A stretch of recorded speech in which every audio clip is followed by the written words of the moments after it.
Welcome back, everybody, to the Renaissance Humanism podcast. In today's episode, I've got a cheery one for y'all. This is why the world doesn't care about men. So I think you might find this episode a very positive experience. So let's get the show on the road. Uh, the former comedian, now turned podcaster, author, and political commentator, Konstantin Kissinger, stated that the reason that people don't care about the welfare of men is because historically men were the expendable sex. He used the analogy of a tribe of 10 women and a tribe of 10 men. If the 9 women were killed off, the tribe would die. But if 9 of the men died, there'd be one bloke left for 10 women. And for those 10 women, the bloke could be able to actually refertilize those women and rebuild the tribal numbers. So that's why historically Constantine Kinder puts forward the argument that men are the disposable sex and women are the protected sex.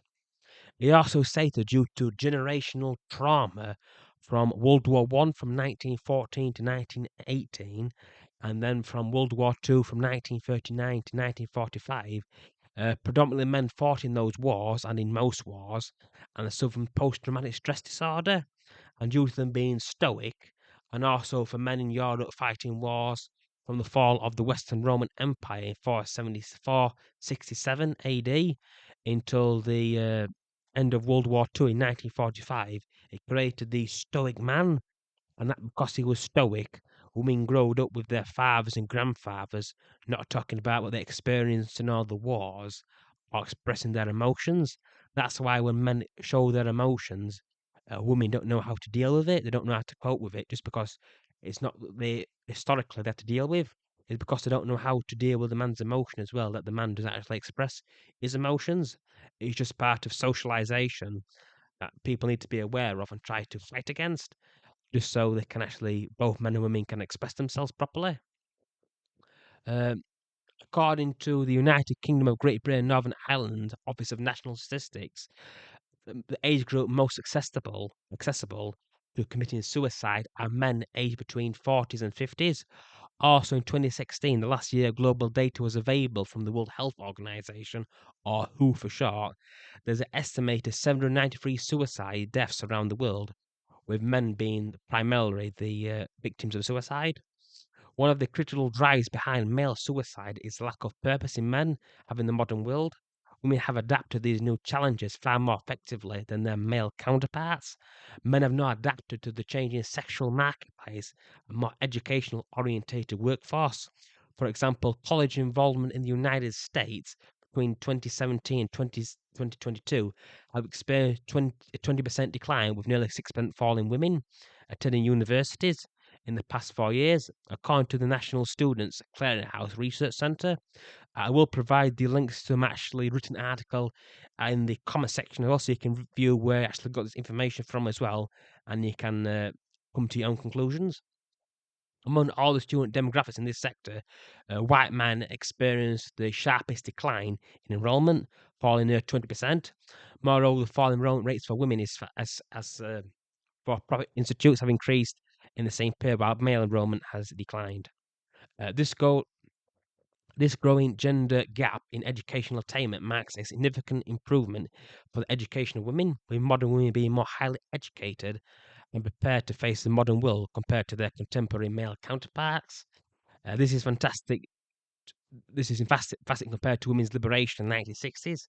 However, this has left a lot of men behind as well, uh, due to all the programs improving women to get inside the educational system, but not being there for men as well.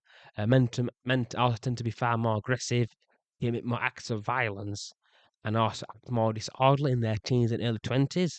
This is why fewer than 4% of the prison population is actually made with women. It's mostly men, and particularly young men, that end up in prisons due to higher testosterone and more aggressive risk taking behaviours compared to their female counterparts and averages. And also, women are less likely to get severe prison sentences, unlike men. For men living in the Western world, particularly in highly industrialized and post industrialized world economies, they are becoming purposeless and rudderless, being told repeatedly that women don't need them. You are becoming obsolete due to the insemination technology, and that the state is also taking jobs traditionally taken on by fathers, being caretakers and the financial provider, and that leads to more fatherless homes. Roughly 24 million, or one third of all American children under the age of 18, live with an unmarried parent, according to the 2018 Pew Reviewed Research Center analysis of USA Census Bureau data. And 81% of those single parents' homes are headed by single mothers. This has been a growing trend since the 1960s. For numerous reasons, women are choosing not to get married, stay with their man, and have chosen the state, either in America or the United States, which seems to be a far more attractive option for women, with children choosing actually rather than have the biological father in the home. The reasons for this are numerous, but with this trend happening during the sexual revolution from the mid 1950s until the 1970s, it's a strong correlation with the contraceptive pill interfering with traditional relationships. Uh, Due to men being told they are useless and that there is no place for them in the world, and with societies and cultures being far more designed for a female paradigm, men are lost and don't feel cared about because the world is being designed for women more than it is for men. Furthermore, with the lack of older male role models in young men's lives and young women's lives, they don't know how to actually don't actually have to model their behavior. They spend all their time with other children, but this was not the historical norm in previous centuries. Children were typically raised in family orientated and pan generational environments. They would have their grandparents living with them, they would have their older siblings live with them, they would have their husbands, their wives, and you actually learn how to be an adult. But all children are actually learning is to be infantilized, to learn how to stay children. And that's why Generation Z, born between 1997 and 2010, are spending longer and longer at home, taking fewer and fewer risks because they're being infantilized, they're being treated like children, they're being surrounded by children, and not actually learn how to be an adult. The only way to learn how to be an adult is to be surrounded by other adults. As for men committing suicide in their 40s and 50s, this common due to the time when marriage ends.